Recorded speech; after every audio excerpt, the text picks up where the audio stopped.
Welcome to SanfordFlipMath. This is Algebra 2.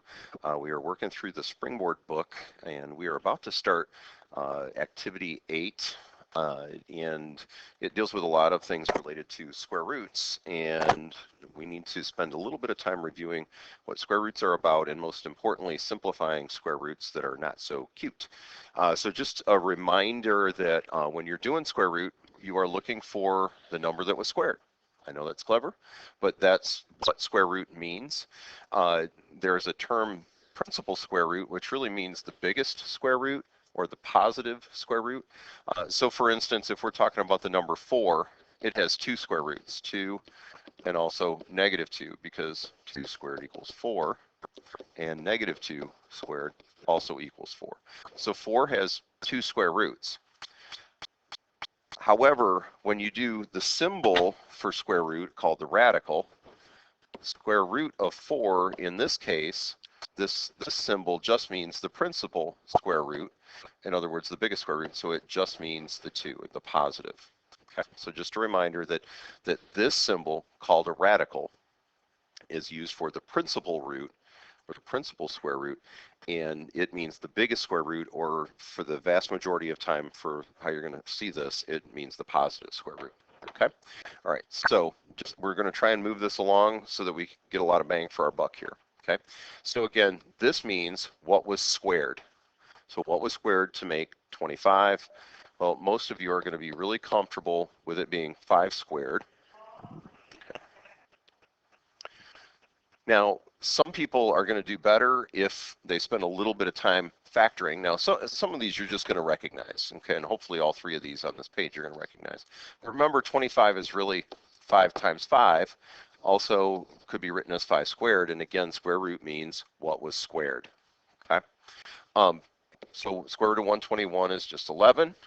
The square root of 36 is 6. Keep in mind that this negative on the outside is now going to make that negative. So this is not negative because the square roots of 36 are 6 and negative 6. This is negative because of that negative sign on the outside.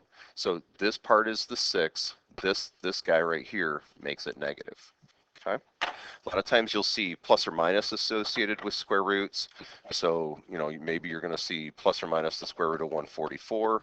And, well, the square root of 144 is 12. This just means positive 12 or negative 12. Again, the square root symbol, the radical, does not mean the plus or minus. It's that plus or minus out in front. Okay. All of this is well and good. Really, and I know I'm moving along really quickly here, but the idea is hopefully you remember this stuff. And if not, rewind, pause, whatever you got to do, okay? When it gets a little dicey is when you get into stuff that's not perfect squares. Now, clearly you could type into your calculator the square root of 12, and it's going to be approximately 3 point a bunch of stuff. I know that 12 is between 9 and 16, those are perfect squares. The square root of 9 is 3, the square root of 16 is 4, so the square root of 12 ought to be between 3 and 4, 3 point something. The problem is this doesn't say approximate, this says simplify. It's kind of like simplifying fractions, where you reduce fractions. So we're like if you have 4/6, we write that as 2/3. That's simplified. 4/6 approximated would be 0.666666 forever, or 0.667, something like that. Okay, you don't write that line in there and then a 7, but okay. So what we're trying to do is simplify this. We're trying to write something that's exactly equal to it, but looks nicer. It's partly done at least. Okay, so what you're looking for is factors that are square roots. Factors, remember, are things that are connected with multiplication. So I'm going to talk about at least 2 different methods on how to do this, just because for some people it clicks one way, and for other people it clicks another way better. Okay, so factors that are square roots is what we're looking for. Okay. So what I'm going to do is factor this. Now, are there any perfect squares that are factors? Well, this is 4 times 3. So you could think of this as the square root of 4 times the square root of 3. The square root of 4, that's something you can actually do. And the square root of 3, that's ugly. So we're just going to write the square root of 3. And this is done. Okay, so we separated 12 into 4 times 3. So we can actually do those square roots separately when they're connected by multiplication. Okay, so you can actually do those separately. All right. Some people, the problem is that, do you think of it that way? Sometimes what will happen is when people are doing the square root of 12, they're going to say, oh, that's 6 times 2, and neither of those are perfect squares. Well, 6 is also 2 times 3. So what I'm going to suggest is you can do square roots this way also. And so what you do is rewrite this, put the factors in order, and remember that when you're trying to answer what was squared, you just need to see something squared. And remember, squared means times itself. So the question is, what was squared here? Well, 2 was squared, so it comes out. 3 doesn't have a perfect square associated with it. There's no double factors. So remember, squared means times itself. So I'm looking for something times itself. What was times itself? 2. And then that 3 I can't do the square root of, so it's 2 times the square root of 3. So what we just ended up with was the same answer, just 2 different approaches. Okay, so I'd like to do that again, and then we'll do a couple more examples. Okay, so 50. Now, if you don't see how this is going to factor with a perfect square, you can just say, well, I know that's 5 times 10. 10 is 2 times 5, so we can make this 2 times 5 times 5. And then I'm looking for something that's squared, which is a pair of factors. If I do the square root of 5 times 5, the square root of 5 times 5 is just 5. I can't do the square root of 2 because it's not 2 times 2. So this is now done. Okay.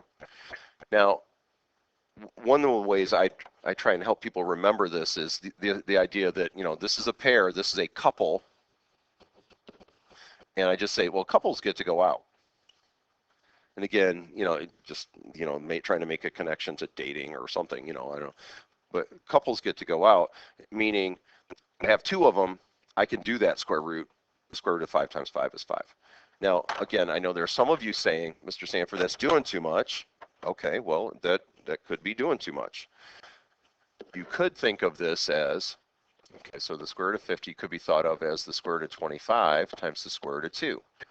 25 is a perfect square that is a factor. And if your brain naturally thinks that way, not everybody's does. If yours does, then yeah, you can absolutely do that. And the square root of 25 is 5, and the 2 stays in. Fewer steps? Yes. Do you have to know more in your head? Yes. Which works better? You decide. Okay. All right. We're gonna do this one and then another one. Okay. So negative square root of 150. Again, I need to take this apart somehow. Some of you are going to see a factor of 25 in here. Some of you are not initially going to see that. I'm just going to say, you know what? I know this is 2 times something, 2 times 75. And that's 3 times 25, and that's 5 times 5. So this is the square root of 2 times 3 times 5 times 5. There was a negative out in front. Okay, so let me make a little bit of room for that negative. Okay, and please note the square root's going across the whole thing. So what can I take out? Well, I have a pair of 5s, so that's going to be 5. I can't take out 2, so it's got to stay in. I can't take out 3, it's got to stay in. So this is really negative 5 times the square root of 6. Okay. I'd like to do one more that is less cute. Okay. Okay, let's do the, so this will be, I don't know what number I'm on, I don't care. I guess I care, 6.5. Okay, we're going to squeeze it in. Square root of 72. Now the problem with 72, again, is it's not a perfect square. So I know that this is 8 times 9. Well, 8 times 9, well, I know that 9 is a perfect square.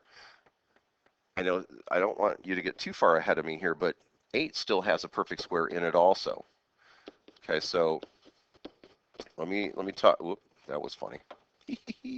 Back up. 2 on the brain. So this is really the square root of 2 times 2 times 2 times 3 times 3.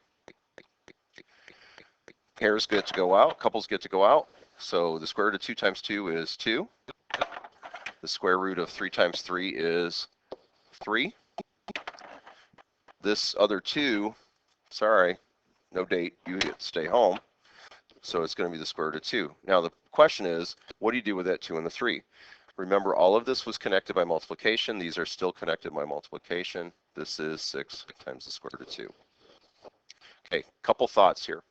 Some of you were looking at this and you were trying to scream to me, Mr. Sanford, that's 36 times 2.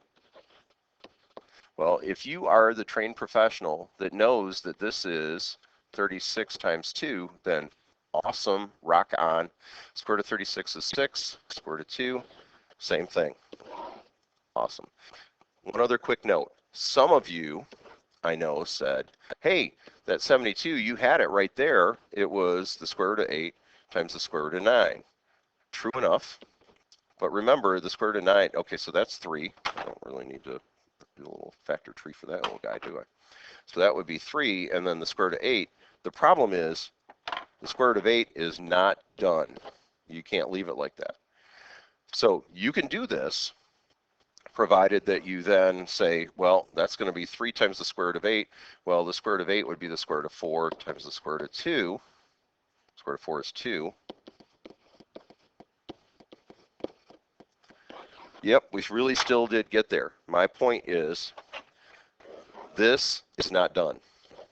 Okay, not done. Or as they say in Spanish, el dano de no. Okay, that's really a lie. Sorry. Okay. I want to do a couple quick little notes here. I'm not going to spend a lot of time on this, but you cannot subtract things that do not have the same root. It's kind of like you need like terms. So this one is actually 7 root 2 minus 2 root 2. You can simplify the square roots first. Now notice these match. 5 root 2. Now if that was going too fast, back up and specifically look at these square roots and do them just like the other square roots we just did a minute ago. Okay. Please note that this subtraction, again, these are not the same square roots, so you cannot subtract them, and you can't say square root of 3 minus square root of 2 is square root of 1. That's not true. And please also note that when you're squaring subtraction, you have to distribute, or some people would say FOIL. I'm not going to spend a lot of time on this, but just know first times first would be the square root of 3 times the square root of 3 would be the square root of 9. Outer would be square root of 3 times the square root of 2, so square root of 6. Inner would be square root of 2 times the square root of 3, square root of 6. And then last times last, square root of 2 times the square root of 2, this is going to be plus the square root of 4. Square root of 9 is 3, minus 2 of those, plus 2, also known as, okay? All right, one last little detail, and that is this. For reasons of technology, for many, many years, and it's less of an issue now, but it's still a tradition, we are not allowed to leave square roots in the bottom. So I'm going to tell you that the way we get rid of square roots in the bottom is by multiplying by something called the conjugate of the bottom, but you multiply it on the top and the bottom. There's a whole bunch of foiling that's going to happen here. I don't want to do it now. I just am going to give you the heads up that you're not supposed to leave square roots in the bottom. So like another similar type thing would be like 5 over the square root of 3. You're not allowed to leave that square root in the bottom. It's not considered a nice form. So you multiply the top and bottom by square root. So like in this case, it's going to be 5 root 3 over this. The square root of 9 is 3. And then this is how that would be left. Okay. All right. I know that was a lot at the end. We will see more and more of this as we go through this little unit. But just wanted you to have some prep work. All of this theoretically is Algebra 1 or even pre-algebra. But again, it's been 2 years, 3 years. It's been a long time. Algebra 1 doesn't always get to all this. So thank you much. Thanks for hanging with us. SanfordFlipMath. Bye.